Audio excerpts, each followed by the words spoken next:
श्री गणेशाय नमः। शांताकारं भुजगशयनं पद्मनाभं सुरेशं विश्वाधारं गगनसदृशं मेघवर्णं शुभांगं लक्ष्मीकान्तं कमलनयनं योगिभिर्ध्यानगम्यं वन्दे विष्णुं भवभयहरं सर्वलोकैकनाथं। प्रह्लाद नारद पराशर पुंडरीक व्यासांबरीश शुक शौनक भीष्मदालभ्यान रुक्मांगदार्जुन वसिष्ठ विभीषण आदीन पुण्यानिमान परम भागवतान स्मरामि। शुरू करते हैं।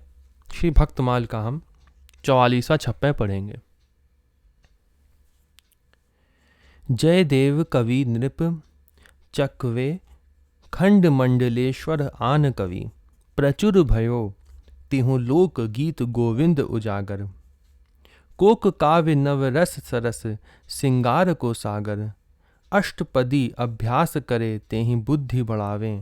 श्री राधा रमण प्रसन्न सुनन निश्चयत हम आवे।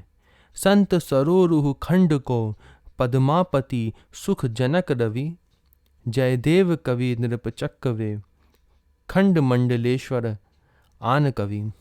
इसका अर्थ पढ़ते हैं क्या होगा। एक महाकवि श्री जयदेव जी संस्कृत के कवि राजों के राजा चक्रवर्ती सम्राट थे। तो जयदेव जी चक्रवर्ती सम्राट थे। शेष दूसरे सभी कवि आपके सामने छोटे बड़े राजाओं के समान थे। चक्रवर्ती सम्राट के समान कवि थे और बाकी जो दूसरे कवि थे वह छोटे बड़े राजा के समान थे।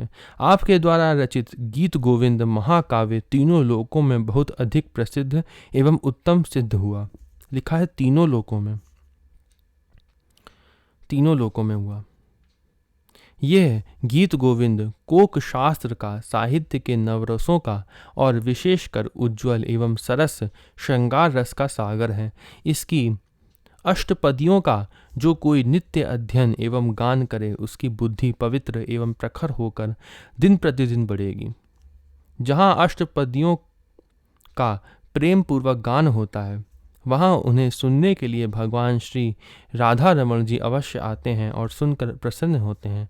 श्री पद्मावती जी के पति श्री जयदेव जी संत रूपी कमल वन को आनंदित करने वाले सूर्य के समान इस पृथ्वी पर अवतरित हुए। अब हम लोग प्रियादास जी के कवित्व पढ़ेंगे। 144वां कवित्व से शुरू होता है और बहुत अधिक इनका चरित्र दिया हुआ है, वो हम लोग पढ़ेंगे। किंदु बिल्लू ग्रामता में भय कविराज राज भर्यो रसराज ही मन मन चाखिए।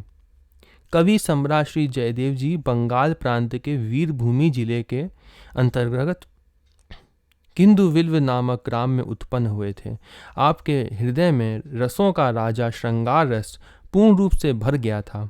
उसमें दूसरे किसी विषय रस को स्थान पाने की कोई गुंजाइश न थी। वह उस माधुर्य रस का मन ही मन आस्वादन करते रहते थे। लिखा है माधुर्य रस, सबसे उच्च कोटि का जो रस होता है वह होता है माधुर्य रस। दिन दिन प्रति रुख रुख तर जाई रहे गहे एक गूदरी कमंडल को राखिए। आपका वैराग्य ऐसा प्रकट था कि एक वन वृक्ष के नीचे एक ही दिन निवास करते थे, दूसरे दिन दूसरे वृक्ष के नीचे आसक्ति रहित रहते थे। जीवन निर्वाह करने की अनेक सामग्रियों से आप केवल एक गूदरी और एक कमंडलू ही अपने पास रखते थे और कुछ भी नहीं। केवल एक गूदरी और एक कमंडल रखते थे। कहीं देवे विप्र सुता जगन्नाथ देव जू को भयो सब समय चलियो दैन प्रभु बाखिए। सुदेव नाम के एक दक्षिणात्य ब्राह्मण के कोई संतान न थी। उसने श्री जगन्नाथ जी से प्रार्थना की कि यदि मेरे संतान होगी तो पहली संतान आपको अर्पण कर दूंगा। कुछ समय के बाद उसकी एक कन्या हुई और जब 12 वर्ष की विवाह के योग्य हो गई तब उस ब्राह्मण ने श्री जगन्नाथ जी के मंदिर में उस कन्या पद्मावती को लाकर प्रार्थना की, हे प्रभु, मैं अपनी प्रतिज्ञा के अनुसार आपको भेंट करने के लिए यह कन्या लाया हूँ। रसिक जयदेव नाम मेरोई स्वरूप ताही देवो तत्काल अहो मेरी कही साखी। उसी समय श्री जगन्नाथ जी ने आज्ञा दी कि परम रसिक जयदेव नाम के जो भक्त हैं वे मेरे ही स्वरूप हैं, अतः इसे अभी ले जाकर उन्हें अर्पण कर दो और उनसे कह देना कि जगन्नाथ जी की ऐसी ही आज्ञा हुई है। अब हम इस जो प्रियादास जी ने जो कविता लिखा है और जिसका हमने भावार्थ पढ़ा, उसके बारे में हम एक एक शब्द के बारे में थोड़ा और पढ़ेंगे। जैसे यहाँ पे आया है, टिप्पणी पढ़ेंगे। जगन्नाथ, श्री जगन्नाथ भगवान ही पिता भोजदेव एवं माता वामा देवी राधा देवी के कोख से लगभग 12वीं शताब्दी में माघ शुक्ल बसंत पंचमी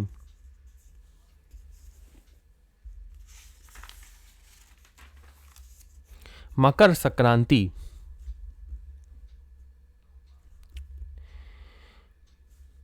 अभिजीत मुहूर्त मध्याह्न काल में श्री जयदेव जी के रूप में प्रकट हुए। बचपन में ही माता पिता के स्वर्गवास हो जाने से संसार की नश्वरता का ज्ञान हो गया था। निरंजन नाम के ब्राह्मण ने फर्जी पिता के नाम ऋण बताकर सारा धन संपत्ति मकान आदि हरण कर लिया, जिससे उसके घर में आग लग गई। साधु अवज्ञा कर फल ऐसा, जरई नगर अनाथ कर जैसा। ये श्री रामचरितमानस का लिखा है। आगे लिखा है, जिससे ये बचपन चरितार्थ हो गया। श्री जयदेव जी ने जाकर आग को शांत किया। इन्होंने उमा संत की यही बड़ाई, मंद करत जो करई भलाई, इस वाक्य को चरितार्थ किया। इनके संत स्वभाव को देखकर निरंजन ब्राह्मण ने सब कुछ लौटा दिया, लेकिन यह सब कुछ त्याग कर श्री जगन्नाथपुरी में आ गए। भरियो रस राज ही है, इसके लिए लिखा है, श्रृंगार रस की उपासना बड़ी ही कठिन है। संप्रदाय नवधा भक्ति वेद सुरसुरी नीर, ललिता सखी उपासना ज्यों सिंघनी को शीर। जो सिंघनी को शीर रहे कुंदन के वासन, के बच्चा के पेट और घट करे विनाशन। भगवत नित्य बिहार परे, सबही को परदा, रहे निरंतर पास रसिक, वर सखी संप्रदा। ये स्वामी हरिदास जी के बारे में लिखा था यहाँ पे। गूदरी, इसके लिए यहाँ लिखा है, द्वे कौपीन गूदरी करवा, विहारिन दास इतने में सरवा। अगला हम लोग कविता पढ़ते हैं। 145वां कविता है। लिखा है, चलियो द्विज तहाँ जहाँ, बैठे कविराज अहो, महाराज मेरी सुता यह लीजिए। भगवान की आज्ञा पाकर वह ब्राह्मण वन में वहाँ गया जहाँ कविराज राज भक्त श्री जयदेव जी बैठे थे और उनसे बोला, हे महाराज, आप मेरी इस कन्या को पत्नी रूप से अपनी सेवा में लीजिए। कीजिए विचार अधिकार विस्तार जाके, ताही को निहारी सुकुमारी यह दीजिए। श्री जयदेव जी ने कहा, अरे ब्राह्मण, आप यह क्या कर रहे हैं? मन में कुछ थोड़ा विचार तो कीजिए। मैं परम निष्किंचन एवं वनवासी हूँ, जिसको कन्यादान लेने का अधिकार हो तथा जिसके घर में धन संपत्ति का विस्तार हो, ऐसे किसी योग्य ब्राह्मण को देखकर आप अपनी इस सुकुमारी कन्या को दीजिए। उन्होंने ऐसा कहा। जगन्नाथ देवजू की आज्ञा प्रतिपाल करो, डरो मति धरो हिये, ना तो दोष भीजिए। ब्राह्मण बोला, मुझे श्री जगन्नाथ जी की आज्ञा हुई है, तब मैं आपको कन्या देने आया हूँ। आप उनकी आज्ञा का पालन कीजिए, यह आपका कर्तव्य है। उससे मत टलिए। इस कन्या को अंगीकार करने का निश्चय हृदय में धारण कीजिए, अन्यथा भगवत आज्ञा उल्लंघन करने के अपराध से आप लिप्त हो जाएंगे। उनको हजार सोहें, हमको पहाड़ एक, ताते फिरी जावो तुम्हें, कहा कही खीजिए। जयदेव जी ने कहा, जगन्नाथ जी की बात जाने दीजिए। वे यदि हजारों स्त्रियां सेवा में रखें तो उनकी शोभा है, परंतु हमको तो एक ही पहाड़ के समान भार वाली हो जाएगी, इसलिए हम तुम्हारी बात स्वीकार नहीं कर सकते। अतः अब तुम कन्या के साथ यहाँ से लौट जाओ। इससे अधिक तुमसे और क्या कहें और कैसे क्रोध करें। भगवान की आज्ञा को भी नहीं मान रहे हैं। इससे ब्राह्मण खींच गया। अधिकार, इसके लिए लिखा है, जो घर वर कुल हुई अनूपा, करिए विवाह सुता अनुरूपा। उनको हजार पहाड़ एक, इसके लिए लिखा है, प्रभु समर्थ कौशलपुर राजा, जो कुछ करहीं उन्हीं सब छाजा, उन्हीं पे अच्छा लगता है वो। तन यौवन धन वसन जन, अन्न और घर द्वार, जाके इतने हो ही नाही, नारी ताहि पहाड़। जो अपने ही देह को करी न सके निर्वाह,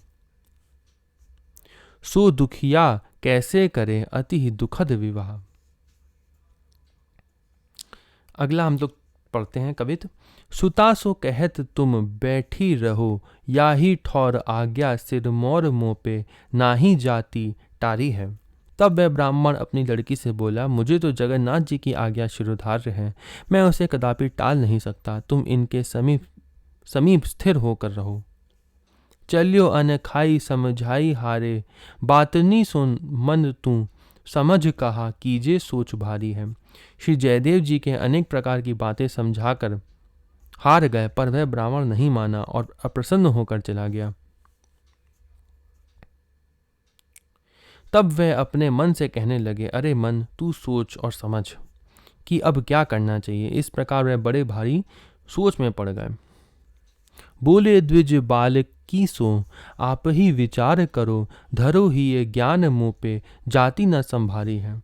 फिर वह इस ब्राह्मणी कन्या से बोले, तुम अच्छी प्रकार से मन में विचार करो कि तुम्हारा अपना क्या कर्तव्य है। तुम अपने हृदय में अपने ज्ञान से निश्चय करो कि तुम्हारे योग्य कैसा पति होना चाहिए। हमसे तो तुम्हारा भार संभाला ना संभलेगा। बोली कर जोरी मेरो, जोर ना चलत कछु, चाहो सोई होहु यह, वारी फेरी डारी है। यह सुनकर उस कन्या ने हाथ जोड़कर कहा, मेरा वश तो कुछ भी नहीं चलता है, चाहे जो कुछ भी हो, सुख हो या दुख हो, यह शरीर तो मैंने आप पर न्यौछावर कर दिया है। जानी जब भई तिया, कियो प्रभु जोर मुँह पे, तो पे एक झोपड़ी की छाया कर लीजिए। श्री पद्मावती जी का भावपूर्ण निश्चय सुनकर श्री जयदेव जी ने अपने मन में यह जान लिया कि श्री जगन्नाथ जी ने हमारे ऊपर अपने अधिकार बल का प्रयोग करके ही इन्हें हमारे पास भेजा है। अतः अब स्वीकार कैसे करूं, अब तो यह हमारी जीवन संगनी बन चुकी, तो अब यह उचित है कि निर्वाह के लिए झोपड़ी बनाकर छाया कर ली जाए। भई तब छाया श्याम, सेवा पधराई लई, नई एक पोथी में बनाऊं मन कीजिए। जब छाया हो गई तो उसमें भगवान श्याम सुंदर की एक मूर्ति सेवा करने के लिए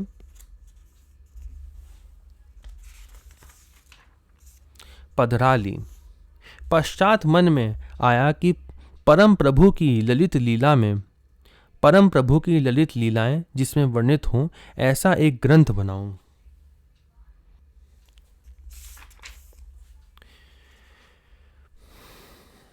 भयोजु प्रगट गीत सरस गोविंद जू को, मान में प्रसंग शीस मंडन सो दीजिए। उनके इस निश्चय के अनुसार अति सरस गीत गोविंद महाकाव्य प्रकट हुआ। गीत गोविंद लिखते समय एक बार श्री किशोरी राधिका जी के मान का प्रसंग आया। उसमें भगवान श्याम सुंदर ने अपनी प्रिया के चरण कमलों को अपने मस्तक का भूषण बताकर प्रार्थना की कि इसे मेरे मस्तक पर रख दीजिए। वही एक पद मुख निकसत सोच पर्यो, धर्यो कैसे जात लाल लिख्यो मति रीझिए। इस आशय का पद आपके हृदय में आया, पर उसे मुख से कहते तथा पद्मावती द्वारा ग्रंथ में लिखाते समय सोच विचार में पड़ गए कि इस गुप्त रहस्य को कैसे प्रकट किया जाए। आप स्नान करने चले गए, लौट कर आए तो देखा कि वह पद पोथी में श्याम सुंदर ने लिख दिया है। इससे जयदेव जी अति प्रसन्न हुए और संकोच त्याग कर माधुर्य रस की लीलाओं का गान करने लगे। कियो प्रभु जोर मुँह पे, इसके लिए क्या लिखा है, जिन्होंने लिखा था ना कि भगवान ने अपना जोर मुझ पे किया। भगवान की इच्छा को कोई नहीं टाल सकता है। जैसे श्री नारद को विवाह करने की इच्छा हुई तो भगवान ने नहीं करने दिया, तथा श्री शंकर भगवान की इच्छा नहीं थी तो भगवान ने जाकर श्री पार्वती जी के साथ विवाह कराया। राम कीन चाहे सोई होई, करे अन्यथा अस नहीं कोई। भगवान ने आकाशवाणी के द्वारा पुनः आदेश दिया कि पद्मावती सती साध्वी गंगा के समान है, इसे माया रूपी नारी मत समझो। इसके स्वीकार करने से तुम्हारी भक्ति बढ़ेगी, लिखा। भगवान ने आज्ञा दी ऐसी। अतः भगवद आज्ञा से स्वीकार कर लिया। श्याम सेवा पधराई लई, इसके लिए लिखा है, पद्मावती को धर्म पत्नी के रूप में स्वीकार कर तथा अपनी जन्मभूमि में आकर किंदु विल्व ग्राम में झोपड़ी बनाकर संत भगवंत सेवा, गुरु सेवा, शास्त्र सेवा, कथा सत्संग आदि और अतिथि अभ्यागत सेवा प्रारंभ कर दी। भगवान का नाम श्री राधा माधव रखा। श्री जयदेव जी ने केड़ली गांव वीरभूमि में गीत गोविंद की रचना की। यही जयदेवी गंगा है जहाँ प्रतिवर्ष मकर संक्रांति के अवसर पर आज भी मेला लगता है। लाल लिखियो, इसके लिए लिखा है, भगवान ने लिख दिया था ना कि पद वो वाला, इसके लिए क्या लिखा है? इसके लिए लिखा है, मान के प्रसंग में स्मर गरल खंडनम मम शीर्षि मंडनम देहि पद पल्लव मुदारम। ये पद था वो। श्री ठाकुर जी श्री प्रिया जी से प्रार्थना करते हैं कि काम रूपी विष को शांत करने वाले मेरे शिर के भूषण स्वरूप अपने श्री चरण कमलों को मेरे शिर पर धर दीजिए। श्री जयदेव जी के हृदय में इस लीला पद को स्फूर्ति तो हुई, लेकिन लिखने का साहस नहीं हुआ। तत्पश्चात श्री गंगा जी स्नान करने के लिए चले गए। उसी समय श्री ठाकुर जी श्री जयदेव जी का रूप धारण कर पद को पूरा किया और भोजन एवं विश्राम किया। पद्मावती प्रसाद पाने लगी। उसी समय श्री जयदेव जी आ गए। श्री जयदेव जी बोले, देवी, आज आप मुझे बिना प्रसाद पवाए ही पा रही हैं। पद्मावती ने कहा, नाथ, आप ये क्या कह रहे हैं? आपने पोथी में पद पूरा करके प्रसाद ग्रहण कर लिया है, तभी मैंने प्रसाद ग्रहण किया है। पोथी देखने पर रहस्य उद्घाटन हुआ कि स्वयं श्री ठाकुर जी ही मेरे रूप में आए थे। पद्मावती की थाली में से प्रसाद लेकर पाया। आपने अनुभव किया कि ऐसे पद भगवान को बहुत प्रिय हैं, इसलिए मुक्त कंठ से यशोगान किया।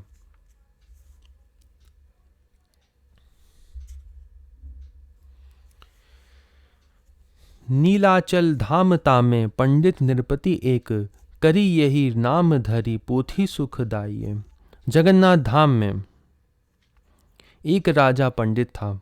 उसने भी एक उत्तम पुस्तक बनाई और उसका गीत गोविंद नाम रखा। उसमें भी सुखद श्री कृष्ण चरणों का वर्णन था। द्विजन बुलाई कही यही है प्रसिद्ध करो, लिखी लिखी पढ़ो देश देशनी चलाइए। राजा ने ब्राह्मणों को बुलाकर कहा कि यही गीत गोविंद है, इसे प्रसिद्ध करिए, इसकी प्रतिलिपियां करके पढ़िए और देश देशांतर में प्रचार करिए। बोले मुस्काई विप्र क्षिप्र सो दिखाई दई, नहीं है कोमति अति भर माइए। इस बात को सुनकर विद्वान ब्राह्मणों ने असली गीत गोविंद को खोलकर दिखा दिया और मुस्कुराकर बोले कि यह तो कोई नई दूसरी पुस्तक है, गीत गोविंद नहीं है। राजा का तथा राजभक्त विद्वानों का आग्रह था कि यही गीत गोविंद है। इससे लोगों की बुद्धि भ्रमित हो गई। धरी दो मंदिर में जगन्नाथ देव जू के, दीनी यह डारी वह हार लपटाइए। कौन सी पुस्तक असली है, ये निर्णय करने के लिए दोनों पुस्तकें श्री जगन्नाथ जी के मंदिर में रखी गईं।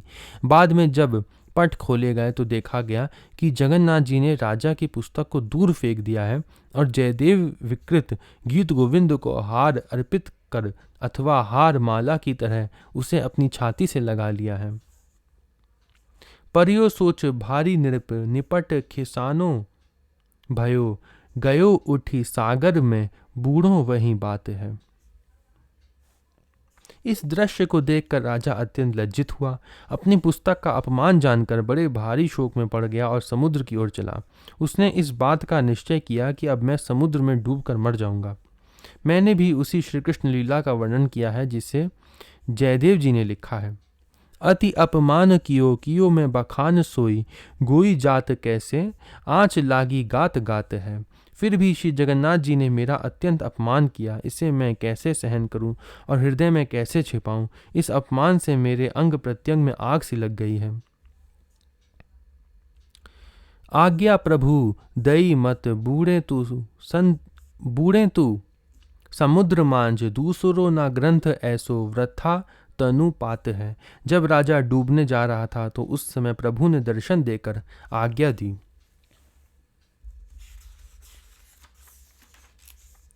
कि तू समुद्र में मत डूब। श्री जयदेव कविकृत गीत गोविंद जैसा है वैसा दूसरा ग्रंथ नहीं हो सकता है, इसलिए तुम्हारा शरीर त्याग करना वृथा है। 12 सुश्लोक लिखी दीजे सर्ग 12 में, ताही संग चले जाकी ख्याति पात पाते हैं।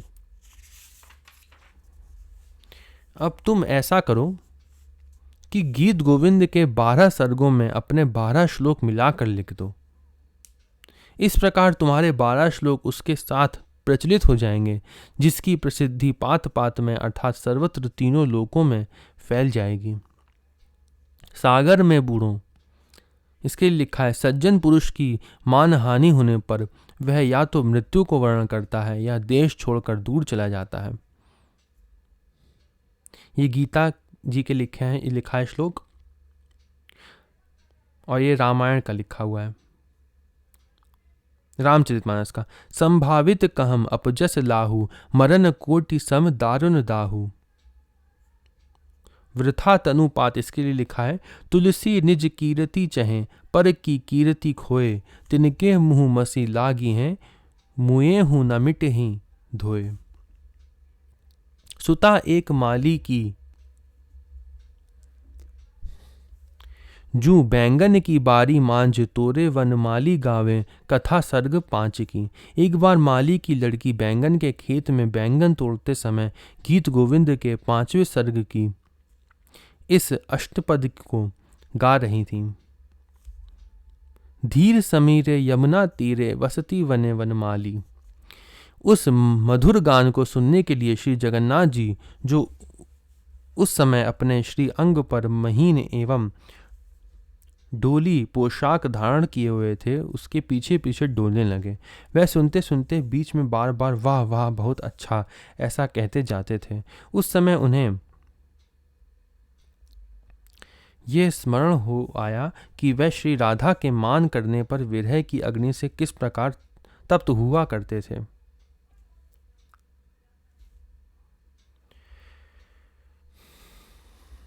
डोले जगन्नाथ पांचे, काछे अंग मही छंगा, आछे कही धूमे सुधी आवे वीर हाच की।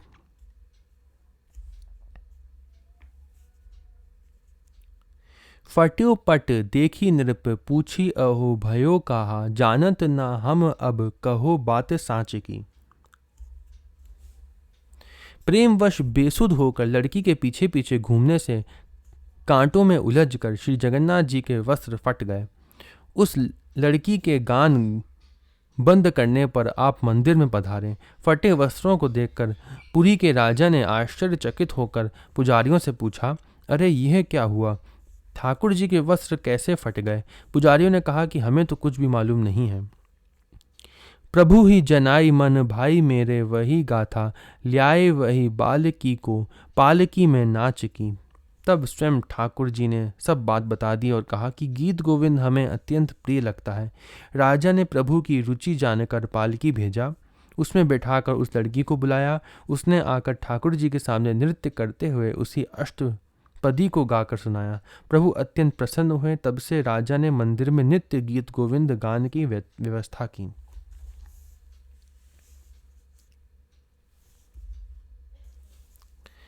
कथा सर्ग 5 की, ये पूरा दिया हुआ है गीत गोविंद का। अगला हम लोग पढ़ते हैं कवित। फेरी नृप डोरी यह है ओड़ी बात जानी महा, कहीं राजा रंक पड़े नी की ठौर जानी के। उक्त घटना से गीत गोविंद के गायन के अति गंभीर रहस्य जानकर पुरी के राजा ने सर्वत्र यह ढिंढोरा पिटवाया कि कोई राजा हो या निर्धन प्रजा हो, सभी को उचित है कि इस गीत गोविंद को अच्छे स्थान मंदिर या वन उपवन में स्थिर होकर पढ़ें या गावें। और अक्षर मधुर और मधुर स्वरनी ही सो, गावे जब लाल प्यारी ढिग हिले आनी के। उस समय अक्षरों को प्रेम से स्पष्ट उच्चारण करें तथा मधुर स्वरों से ही गान करें। उस समय ऐसी भावना रखें कि प्रिया प्रियतम श्री राधा श्याम सुंदर समीप विराज कर श्रवण कर रहे हैं। सुनी यह रीति एक मुगल ने धारी लई, पड़े चढ़े घोड़े आगे श्याम रूप ठानी के। गीत गोविंद के महत्व को मुल्तान के एक मुगल सरदार ने एक ब्राह्मण से सुन लिया। उसने घोषित रीति के अनुसार गान करने का निश्चय करके अष्टपदियों को कंठस्थ कर लिया। जब वह घोड़े पर चढ़कर चलता था तो उस समय घोड़े पर आगे भगवान विराजे हैं ऐसा ध्यान कर लेता था, फिर गान करता था। एक दिन उसने घोड़े पर प्रभु को आसन नहीं दिया और गान करने लगा। फिर क्या देखा कि मार्ग में घोड़े आगे आगे मेरी ओर मुख किए हुए श्याम सुंदर पीछे को चलते हैं और गान सुन रहे हैं। घोड़े से उतरकर प्रभु के चरण स्पर्श करके वह कृतार्थ हुआ तथा नौकरी छोड़कर विरक्त वेश धारण कर लिया। पोथी को प्रताप स्वर्ग गावत है देववधु, आप ही जू रीझी लिखियो निज कर आनी के। गीत गोविंद का अनंत प्रताप है, उसे रसिक जन पृथ्वी पर तो गान करते ही हैं, पर स्वर्ग में दिवांगनाएं उसका गान करती हैं। स्वर्ग में दिवांगनाएं उसका गान करती हैं। इसकी महिमा का वर्णन कौन कर सकता है जिस पर स्वयं रीझ कर भगवान ने उसमें अपने हाथ से पद लिखा है। पोथी की तो बात सब कही मैं सुहात हिए, सुनो और बात जामे अति अधिकाइए। टीकाकार का कथन है कि गीत गोविंद के महत्व की बातों को मैंने पूर्वोक्त कवित्वों में कह दिया। अब उनके दूसरे चरित्रों में प्रसंग सुनिए जिसमें उनके त्याग, वैराग्य एवं सहनशीलता आदि गुणों की अति अधिकता प्रकट है। गांठी में मुहर मग चलत में ठग मेले, कहो कहाँ जात जहाँ तुम चली जाइए। श्री जयदेव जी को एक बार एक सेवक ने अपने घर बुलाया। दक्षिणा में आग्रह करके कुछ मुहरे देने लगा। आपके मना करने पर भी उसने आपकी चद्दर में मुहरे बांध दी। आप अपने आश्रम को चले, तब मार्ग में उन्हें ठग मिल गए। आपने उनसे पूछा कि तुम लोग कहाँ जाओगे। जानी लई बात खोली, द्रव्य पकड़ाए दियो, लियो चाहो जोई जोई सोई मोको लियाइए। ठगों ने उत्तर दिया, जहाँ तुम जा रहे हो वहीं हम भी जाएंगे। श्री जयदेव समझ गए कि ये ठग हैं। आपने गांठ खोलकर सब मोहरें उन्हें दे दी और कहा कि इन्हें लीजिए, इनमें से जितनी मोहर आप लेना चाहें लें, मुझे जो चाहिए सो ला देना, अथवा दोनों को एक ही स्थान पर जाना है। आप इन्हें रखिए, जब जो मैं लेना चाहूँगा तब मुझे दे देना। उन्होंने कहा मतलब कि आप जब मुझे लेना होगा मैं आपसे ले लूँगा। दुष्टनी समुझी कहीं कीनी इन विद्या अहूँ, आवे जो नगर इन्हें बेगी पकड़ाइए। उन दुष्टों ने अपने मन में सोच समझकर कहा कि इन्होंने हमारे साथ चालाकी की है। अभी तो भयवश सब धन बिना मांगे ही हमें सौंप दिया है, परंतु इनके मन में यही है कि यहाँ से तो चलने दो, आगे जब नगर आवेगा तो शीघ्र ही इन सबों को पकड़वा दूंगा। सभी ठग मार्ग में श्री जयदेव जी से कुछ पिछड़कर आपस में विचार करने लगे कि अब क्या किया जाए। द्रव्य पकड़ाए दियो। श्रीमद् भागवत में धन के 15 दोष बताए गए हैं।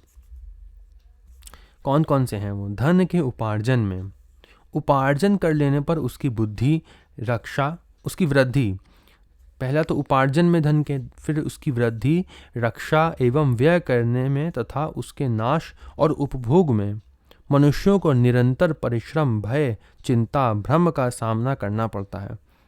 चोरी, हिंसा, मिथ्या भाषण, पाखंड, काम, क्रोध, गर्व, अहंकार, भेद बुद्धि, बैर, अविश्वास, स्पर्धा, होड़, ईर्ष्या और स्त्री द्यूत मध्य तीनों प्रकार के व्यसन, ये 15 अनर्थ मनुष्यों को धन के कारण होते हैं। अतः कल्याणकामी पुरुषों को, अर्थ नामधारी, इस अनर्थ को दूर से ही छोड़ देना चाहिए। अतः श्री जयदेव जी ने ठगों को द्रव्य दे दिया। पैसा पापी परसी के, साधु लगावे पाप, विमुख करे गुरु इष्ट ते, उपजावे संताप। उपजावे संताप ज्ञान वैराग्य विगारे, काम क्रोध मद लोभ मोह मत्सर श्रृंगारे। सब द्रोहिन ते सिरे भक्त द्रोही नहीं ऐसा, भगवत रसिक अनन्य भूली जनी परसो पैसा। एक कहे डारो मार भलो है, विचार यही एक कहे मारो मत धन हाथ आयो है। इन ठगों में से एक ने कहा कि इसे मार ही डालो, यही विचार सबसे ठीक है। तब दूसरे ने कहा कि जब सब धन हमारे पास हाथ आ गया है तब इसे मारना व्यर्थ है, अतः इसे मत मारो। जो पहले पिछान कहूँ कीजिए निदान कहा, हाथ पाँव काटी बड़े गाढ़ पधरायो है। तब तीसरे ने कहा कि यदि बाद में कहीं हम लोगों को यह पहचान लेगा और फिर राजा से दंड दिलवाएगा तब हम लोग आखिर क्या करेंगे। तब चौथे ने कहा कि इसे मारो भी मत और छोड़ो भी मत, इसके हाथ पाँव काट कर किसी बड़े गड्ढे में डाल दो। इस बात से सभी सहमत हो गए और श्री जयदेव जी के हाथ पैर काटकर बड़े गड्ढे में डालकर अपने अपने घरों को चले गए। आयो तहाँ राजा एक, देखी के विवेक भयो, छायो उजियारो ओ प्रसन्न दरसायो है। थोड़े समय बाद ही वहाँ एक राजा लक्ष्मण सेन आया। जब उसने श्री जयदेव जी को संकीर्तन करते हुए देखा तो उसे सद्बुद्धि हुई। उसने गड्ढे में दिव्य प्रकाश छाया देखा और हाथ पैर कटने पर भी श्री जयदेव जी परम प्रसन्न दिखाई पड़े। लिखा है हाथ पैर कटने पर भी प्रसन्न दिखाई पड़े। बाहर निकासी मानो चंद्रमा प्रकाश राशि, पूछयो इतिहास कहो ऐसो तनु पायो है। उन्हें गड्ढे से बाहर निकालकर बाहर पधराया तो ऐसा लगा कि मानो यह प्रकाश पुंज चंद्रदेव है। और क्या कहा उन्होंने, आप सोच सकते हैं उन्होंने क्या कहा होगा। पढ़ते हैं, लिखा है राजा ने हाथ पैर कटने का प्रसंग पूछा तो आपने उत्तर दिया कि मुझे इस प्रकार का ही शरीर प्राप्त हुआ है। उन्होंने उन चोरों के बारे में, ठगों के बारे में कुछ भी नहीं बताया राजा को, और बस यही कहा कि मुझे इस प्रकार का ही शरीर प्राप्त हुआ है। ऐसो तनु पायो है, ऐसा क्यों लिखा है, ऐसा क्यों कहा उन्होंने, इसके लिए क्या लिखा है। श्री जगन्नाथ भगवान का ऐसा ही रूप है और ये जगदीश के अवतार हैं। रसिक जयदेव नाम मेरोई स्वरूप, अभी हमने पढ़ा था ना, भगवान ने कहा था उस ब्राह्मण से, पद्मावती जी के जो पिता थे उन ब्राह्मण से भगवान ने कहा था रसिक जयदेव नाम मेरोई स्वरूप, मेरा ही स्वरूप है। 144 कवित में था। एक बार माता श्री रोहिणी जी से 16,108 रानियों ने मिलकर ब्रज की लीला को सुनना चाहा। द्वार में श्री सुभद्रा जी को बैठाकर अंदर ब्रज की चर्चा होने लगी। श्री कृष्ण और बलराम जी आए तो सुभद्रा जी ने इन्हें द्वार में ही रोक लिया, लेकिन ब्रज की चर्चा सुनकर दोनों भाइयों को विरह व्याप्त हो गया, जिससे हाथ पांव आदि सभी अंग सिकुड़ गए। दोनों भाइयों की दशा देखकर सुभद्रा जी के भी अंग सिकुड़ गए। तब श्री देव ऋषि नारद जी ने आकर कथा बंद कराई। श्री नारद जी ने भगवान से प्रार्थना किया कि आपके यह करुणावतार का दर्शन सबको सुलभ हो। कालांतर में उत्कल उड़ीसा क्षेत्र में राजा इंद्रद्युम्न के ऊपर कृपा करके गुंडीचाक क्षेत्र में एक सहस्र अश्वमेध यज्ञ पूर्ण होने पर महावेदी पर आषाढ़ शुक्ल द्वितीया के दिन दारू विग्रह रूप धारण कर प्रकट हुए। इसी दिन रथ यात्रा का उत्सव होता है। हाथ पैर कट जाने के बाद भी श्री जयदेव जी प्रसन्न हैं, क्योंकि जो सही दुख पर छिद्र दुरावा, वंदनीय जेहि जग जस पावा। मन तहम तहम रघुवर वेदेहि, बिन मन तन दुख सुख सुधि केहि। काहू न को सुख दुख कर जाता, काहू न को सुख दुख कर दाता। निज कृत कर्म भोग सब भ्राता।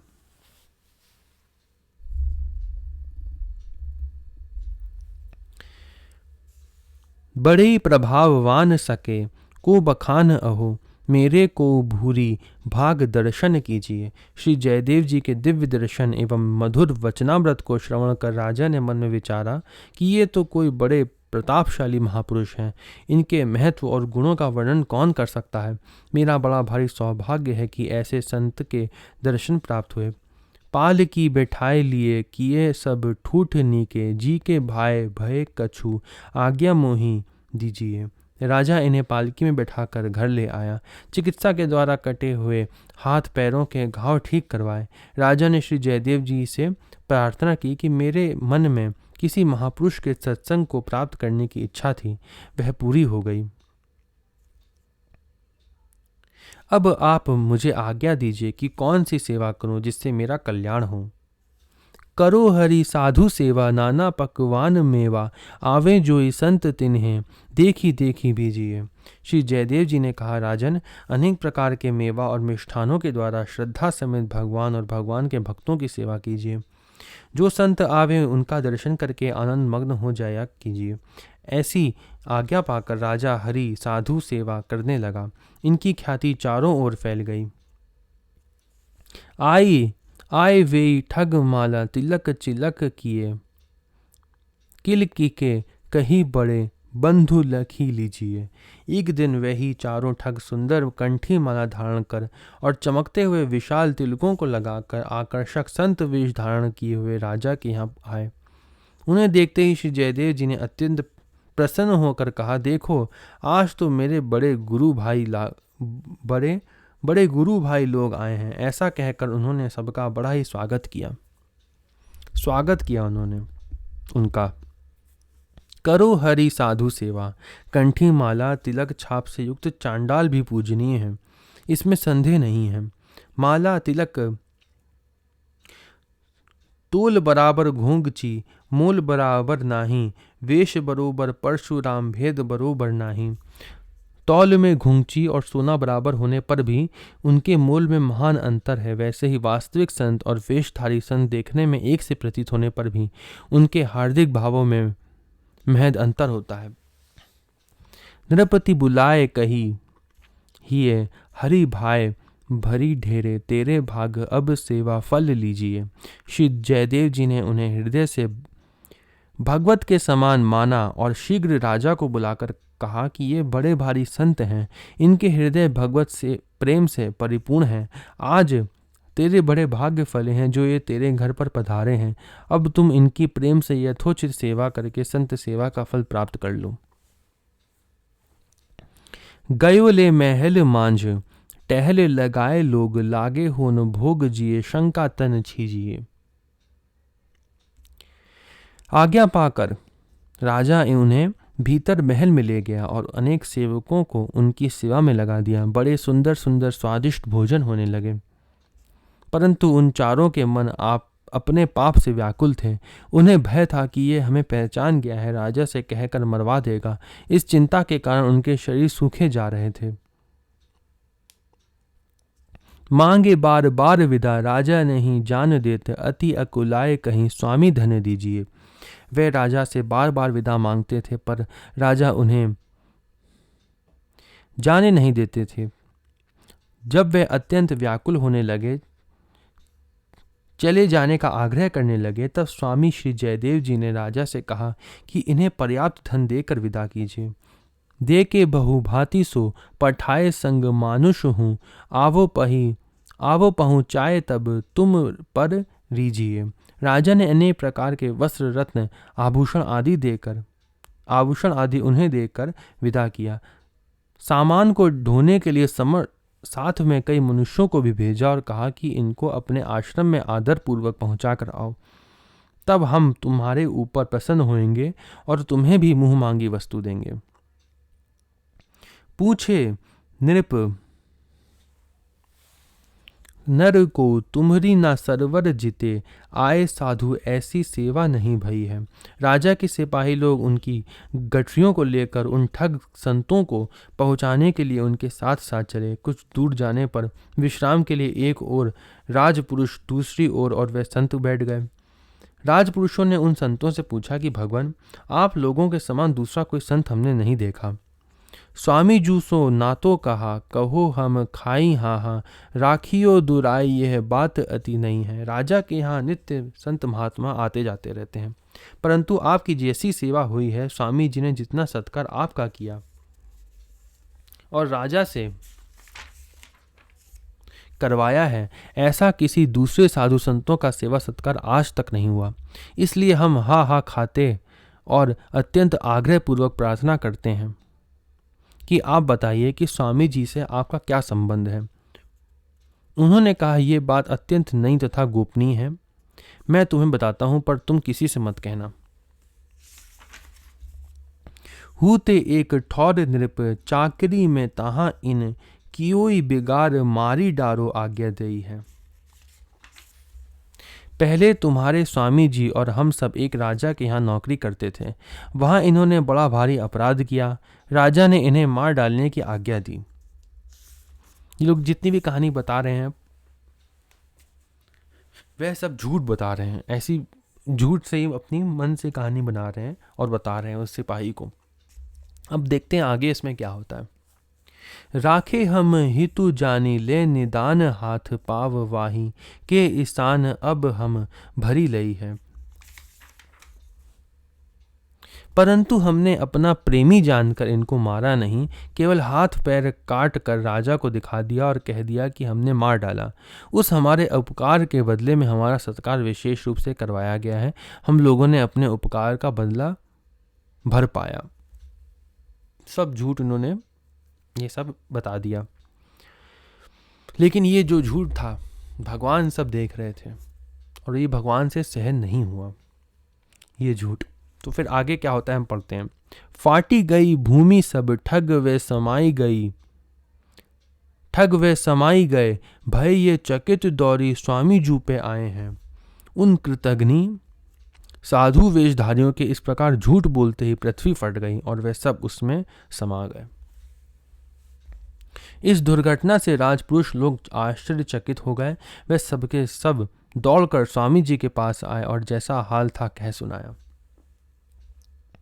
कही जीती बात सुनी गात गात कांपी उठे, हाथ पांव मीड़े भये जो के त्यों सुहाए हैं। उसके सुनते ही श्री जयदेव जी का संपूर्ण शरीर कांप उठा। वह उन लोगों के धरती में समाने के दुख से दुखी होकर हाथ पैर मलने लगे। उसी क्षण उनके हाथ पैर बड़े सुंदर जैसे थे वैसे ही फिर हो गए। जैसे उनके पैर हाथ पैर थे बिल्कुल वैसे ही हो गए सुंदर। उसी समय भगवान जो होते हैं ना वो न्याय करते हैं, क्योंकि इसलिए उनसे नहीं देखा गया भगवान से ऐसा। अचरज दो नृप पास जा प्रकाश किए, जिए एक सुनी आए वाही ठौर धाए हैं। राजपुरुषों ने दोनों आश्चर्यजनक घटनाओं को राजा से कह सुनाया। हाथ पैर पूरे हो जाने की घटना सुनकर राजा अति प्रसन्न हुआ। उसके प्राणों में प्राण आ गए। उसी समय वह दौड़कर स्वामी जी के समीप आया। पूछे बार बार शीस पायनी पे धारी रहे, कहिए उघारी कैसे मेरे मन भाए हैं। राजा अत्यंत प्रेम से बार बार श्री जयदेव जी के चरणों में सिर रखकर पूछने लगा, प्रभु कृपा करके इन दोनों चरित्रों का रहस्य खोलकर कहिए कि क्यों धरती फटी और उसमें सब साधु कैसे समाये, आपके ये हाथ पैर कैसे निकल आए। सुंदर हाथ पैरों को देखकर राजा ने फिर कहा कि इन कर कमल और चरण कमलों के दर्शन मुझे अत्यंत प्रिय लगे हैं। राजा अति आरी गही, कही सब बात खोली, निपट अमोले है संतन को बेस है।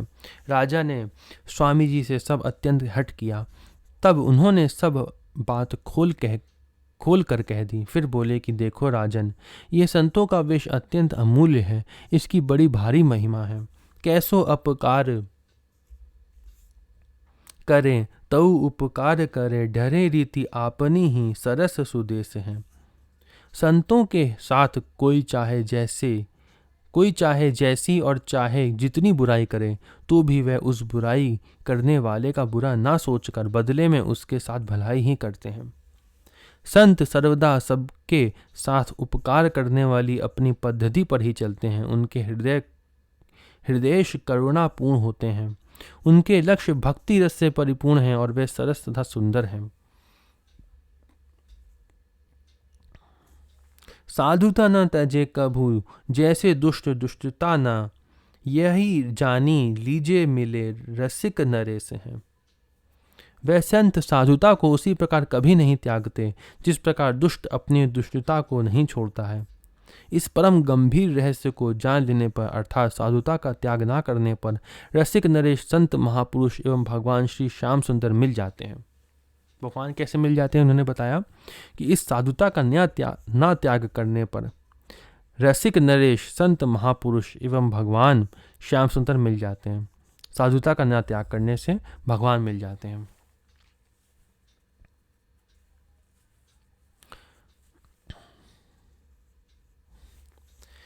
जान्यो जब नाव ठाव रहो इहाँ बलि जाम भयो में सनाथ प्रेम भक्ति भई देश है।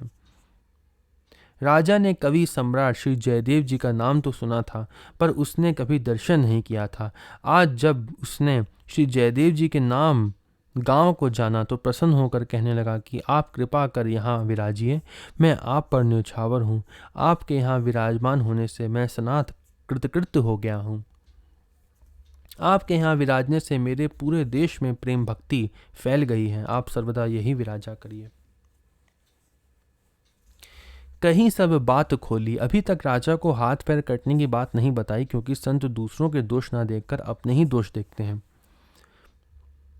चारि चिन्ह हरि भगत के प्रगट दिखाई देत, क्षमा दया अरुदीनता पर अवगुण ढकी लेत। श्री जयदेव जी ने राजा से गलित कुष्ठ रोग का बहाना करके टाल दिया था। तत्पश्चात संत सेवा के प्रभाव से जब ठग संत बनकर आए तो स्वामी जी बहुत प्रसन्न हुए। संत वेश की निंदा करने से राजा के अंदर अश्रद्धा हो जाएगी, इस कारण से ठग न बताकर बड़े गुरु भाई कहकर स्वयं राजा से सेवा करवाया। लेकिन पाप छिपाने से छिपता नहीं है, किसी न किसी तरह से प्रकट हो जाता है। इसी से ठगों ने हाथ पैर कटने की बात प्रकट कर दी, जिससे दुष्टों के भार को पृथ्वी सहन नहीं कर सकी। गिरी सरी सिंधु भार नहीं मोही, जस मोही गरुआ एक पद द्रोही। तुलसी यह तन खेत हैं, मन बच कर्म किसान। पाप पुण्य दुई बीज हैं, बवे सो लुने निदान। पापी अपने पाप से मारियो जाए तो जाए, तुम जनी छाड़ो जन गोविंद अपने शील सुभाए। नदी के प्रभाव में बहते हुए बिच्छू की जान बचाई।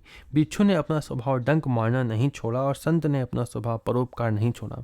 ये कथा है ना, कहते हैं कि संत जो हैं बार बार बिच्छू को पानी से निकाल रहे हैं और बिच्छू बार बार संत को डंक मार रहा है। दोनों ही अपना स्वभाव नहीं छोड़ रहे हैं। आगे पढ़ते हैं। गए जा लिवाए ले आए, कवि राज राजतिया किया ले। मिलाप आप रानी ढिग आई हैं। श्री जयदेव जी की आज्ञा से राजा किंदु विल्व आश्रम से उनकी पत्नी श्री पद्मावती को लिवा लाया और दोनों का मिलाप कराया। पद्मावती जी रानी के निकट रनिवास में रहने लगी। मरियो एक भाई वाकी भई यूं भौजाई सती, को अंग काटी को कूदी परी धाई हैं। एक दिन जब रानी भी पद्मावती के निकट बैठी थी, उसी समय किसी ने आकर रानी को सूचित किया कि तुम्हारा भाई शरीर छोड़कर देवलोकवासी हुआ और तुम्हारी भावजों में से एक सती हो गई। किसी ने विरह दुख वश अपने अंगों हाथ पैर आदि को काट डाला और कोई दौड़कर चिता में कूद पड़ी। सुनत ही नृप बधु निपट अचंभो भयो, इनके न भयो फिरी कही सुख जाई है, कही समुझाई है। यह सुनकर रानी को अत्यंत आश्चर्य हुआ कि हमारी भाभी कितनी बड़ी सती साध्वी थी। श्री पद्मावती को कुछ भी आश्चर्य ना हुआ। सब कुछ सुनकर फिर पद्मावती जी ने रानी को समझाया कि पति के स्वर्गवासी होने पर उनके मृतक शरीर के साथ जल जाना उत्तम पातिव्रत सूचक है, परंतु प्रीति की ना रीति यह बड़ी विपरीत अहो, छूटे तन जबे प्रिया प्राण छूटी जाई है। अनन्य प्रीति की यह रीति नहीं है, इससे सच्चे प्रेम का परिचय नहीं मिलता है। इष्ट के वियोग में उसका भजन करके प्रेम पुष्ट करना अच्छा है, पर जल जाना तो प्रेम के बिल्कुल विपरीत है। तब यदि पूछो कि सच्चे प्रेम का क्या प्रमाण है, तो वह यह है कि जब अपने प्रियतम के प्राण छूट जाएं तो अपने प्राण भी उसी समय शरीर को छोड़कर साथ चले जाएं। सती होने की आवश्यकता नहीं, उन्होंने कहा। और असली प्रेम क्या होगा? जब हमारे प्राण उन्हीं के साथ चले जाएं, प्राण भी उसी समय शरीर को छोड़कर साथ चले जाएं। ऐसी एक आप कही राजा सुयो बात कही, लेके जाओ बाग स्वामी नेकु देखो प्रीति को। पद्मावती जी ने रानी की भाभी की प्रशंसा नहीं की। इससे रानी ने व्यंग करते हुए कहा कि आपने जैसी बताई ऐसी पतिव्रता हमने तो आज तक नहीं सुनी, ऐसी तो केवल आप ही हो। समय पाकर सब बात रानी ने राजा से कहकर फिर यूँ कहा, आप स्वामी जी को थोड़ी देर के लिए बाग में ले जाओ, तब मैं ये देखूंगी कि इनकी पति में कैसी प्रीति है। निपट बिचारी बुरी देत मेरे गरे छुरी, तिया हठ मानी करी वैसे ही प्रतीति को। राजा ने रानी का विचार सुनकर कहा कि तुमने यह बात बहुत ही बुरी विचारी है। उनकी परीक्षा क्या लेगी, मेरे गले पर छुरी चलावेगी। जब रानी ने बड़ा हठ किया तब राजा ने उसकी बात मानकर वैसा ही किया, जिससे रानी को पद्मावती के वाक्यों में विश्वास हो जाए। आनी कहे आपू पाए कहीं, यही भांति आए बैठी डिग तिया, देखी लोटी गई रीति को। राजा के साथ स्वामी जी के बाग में चले जाने पर रानी की सिखाई हुई एक दासी ने आकर पद्मावती जी को सुनाया कि स्वामी जी भगवान के धाम को चले गए। ये सुनते ही रानी और समीप बैठी हुई स्त्रियां दुख प्रकट करने के ढोंग को रचकर धरती पर लौटने और रोने लगी। बोली भक्त बधू अजू वह तो हैं बहुत नीके, तुम कहा ओचक ही पावती हो भीति को। ध्यान द्वारा जानकर थोड़ी देर बाद भक्त वधू श्री पद्मावती बोली, अजी रानी जी, मेरे स्वामी जी तो बहुत अच्छी तरह से हैं, उन्हें कुछ नहीं हुआ है। तुम अचानक ही इस प्रकार क्यों धोखे में आकर डर रही हो। तिया हठ दृष्टांत केकई एवं उनकी माता का हठ प्रसिद्ध है। केकई ने श्री राम के लिए 14 वर्ष का वनवास मांगकर सभी कलंक अपने ऊपर ले लिया, लेकिन अपने हठ को नहीं छोड़ा। केकई नरेश महाराज अश्वपति जी की एक महात्मा जी के आशीर्वाद से सभी प्राणियों की बोली भाषा जानते थे, लेकिन महात्मा ने कहा था कि जब तुम किसी को यह बात बताओगे तो तुम्हारी मृत्यु हो जाएगी। एक दिन राजा भोजन के समय चींटा चींटी अथवा जिरंभ पक्षी की बोली समझकर हंसे। रानी ने हंसने का कारण पूछने का हठ किया। रानी के वश में होकर राजा बात बताने के लिए काशी के लिए प्रस्थान किया, क्योंकि बताने से मृत्यु निश्चित है, अतः काशी में मरने से मुक्ति हो जाएगी। मार्ग में बकरी बकरे से कह रही थी कि मरो चाहे जियो, मुझे कुएं के किनारे वाली घास ला दो। बकरे ने बकरी को सींग मारकर बोला, मैं अश्वपति राजा नहीं हूं कि रानी के वश में होकर मरने के लिए काशी जाऊं। राजा ने बकरे के द्वारा ज्ञान प्राप्त करके रानी को मार लगाई, जिससे रानी ने हठ छोड़ दिया।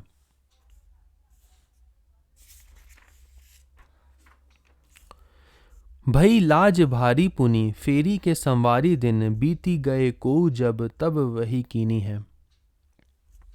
रानी की माया का श्री पद्मावती पर कुछ भी प्रभाव नहीं हुआ। भेद खुल गया, इससे रानी को बड़ी लज्जा हुई। जब कुछ दिन बीत गए तो फिर दूसरी बार रानी ने उसी प्रकार की तैयारी करके माया जाल रचा। जानी गई भक्त बधू चाहती परीक्षा लियो, कही अजू पायो सुनी तजी देह भीनी है। श्री पद्मावती अपने मन में समझ गई कि राजा भक्त हैं, उसकी यह रानी परीक्षा लेना चाहती है तो परीक्षा दे ही देना चाहिए। इस बार जैसे ही किसी दासी ने आकर कहा, अजी स्वामी जी तो प्रभु को प्राप्त हो गए, वैसे ही झट पति प्रेम से परिपूर्ण होकर श्री पद्मावती ने अपना शरीर छोड़ दिया। भयो मुख श्वेत रानी, राजा आए जानी यह, रचि चिता जरोमती, भई मेरी हीनी है। इनके मृतक शरीर को देखकर रानी का मुख कांतिहीन सफेद हो गया।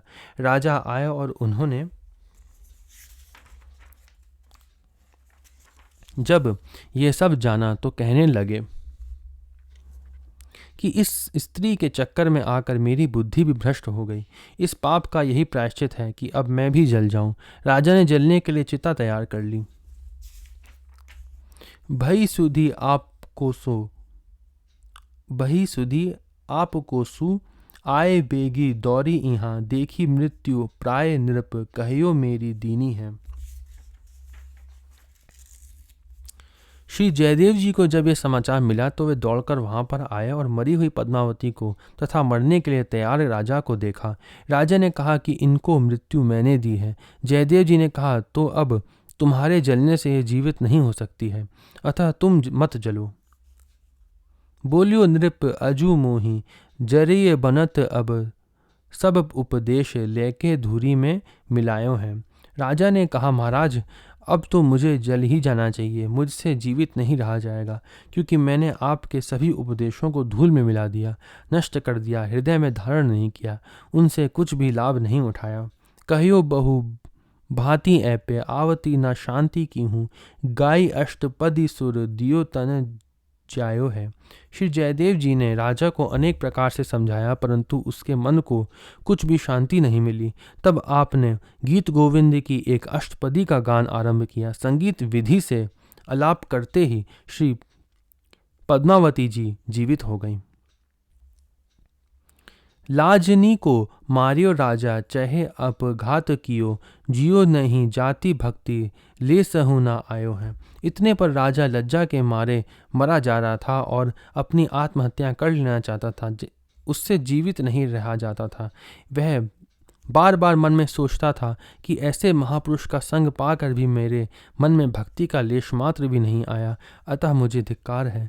कहीं समाधान निज ग्राम आए किंदु बिल्लू, जैसो कछु सुनियो यह परचेले गायो है। श्री जयदेव जी ने समझा बुझाकर राजा को शांत किया और किंदु बिल्लू ग्राम को चले गए। श्री प्रियादास जी कहते हैं कि संतों से जैसा कुछ मैंने सुना था वैसा इस चरित्र का गान किया। भक्ति लेशहु न आयो है। एक ब्राह्मण को जंगल के शिवालय में कथा सुनाते हुए समय सर्प बांबी से निकलकर नित्य एक मुहर देता था। एक बार पिता के अस्वस्थ होने पर ब्राह्मण पुत्र ने जाकर कथा कही। लोभ में आकर संपूर्ण मुहरों को प्राप्त करने के लिए सांप को मारना चाहा, लेकिन सर्प की पूंछ में थोड़ी चोट लगी। सर्प ने पुत्र को डस लिया, पुत्र मर गया। फिर ब्राह्मण के कथा सुनाने पर सर्प बोला, गई मित्र की मित्रता, गयो कथा को भाव, तो ही ना बेटा भूलहीं, मुँह पूंछ को गाव। अतः अपने ग्राम में आ गए। देवधुनी सोत हो 18 कोस आश्रम ते, सदाई स्नान करें धरें जोग्यताई को। श्री जयदेव जी का यहाँ आश्रम था। वहाँ से श्री गंगा जी की धारा 18 कोस दूर थी, परंतु आप नित्य स्नान करते थे। आप अपने योग की शक्ति रखते थे। भयो तन वृद्ध तऊ, छोड़े नहीं नित्य नेम, प्रेम देखी भारी निशी, कही सुखदाई को। जब आपका शरीर अत्यंत वृद्ध हो गया तब भी आप अपने गंगा स्नान के लिए नित्य नियम को कभी नहीं छोड़ते थे। इनके बड़े भारी प्रेम को देखकर इन्हें सुख देने के लिए रात को स्वप्न में श्री गंगा जी ने कहा, अब तुम स्नानार्थ इतनी दूर मत आया करो। आवो जिन्हें ध्यान करो, करो मत हठ ऐसो, मानी नहीं आओ में ही, जानो कैसे आई को। केवल मेरा ध्यान और ध्यान में ही स्नान कर लिया करो, धारा में जाकर स्नान करने का हठ मत करो। श्री जयदेव जी इस आज्ञा को स्वीकार नहीं किया। तब फिर गंगा जी ने स्वप्न में कहा, तुम नहीं मानते हो तो मैं ही तुम्हारे आश्रम के निकट सरोवर में आ जाऊंगी। तब आपने कहा, मैं कैसे विश्वास करूं कि आप आ गई हैं। फूले देखो कंज तब, कीजियो प्रतीति मेरी, भई वही भांति से वे अबलो सुहाई को। गंगा जी ने कहा, जब आश्रम के समीप जलाशय में कमल खिले देखना, तब विश्वास करना कि गंगा जी आ गई। ऐसा ही हुआ। खिले हुए कमलों को देखकर श्री जयदेव जी ने वही स्नान करना प्रारंभ कर दिया। अब भी लोग जयदेवी गंगा में स्नान करते हैं। अंतकाल में श्री वृंदावन धाम को प्राप्त किया। श्री जयदेव जी का जो चरित्र हम लोग ने पढ़ा भक्तमाल से और प्रियादास जी के कवित्व से वो यहाँ पे समाप्त होता है। अगली वीडियो में हम लोग श्री श्रीधर स्वामी जी के बारे में पढ़ेंगे। ओम नमो भगवते वासुदेवाय।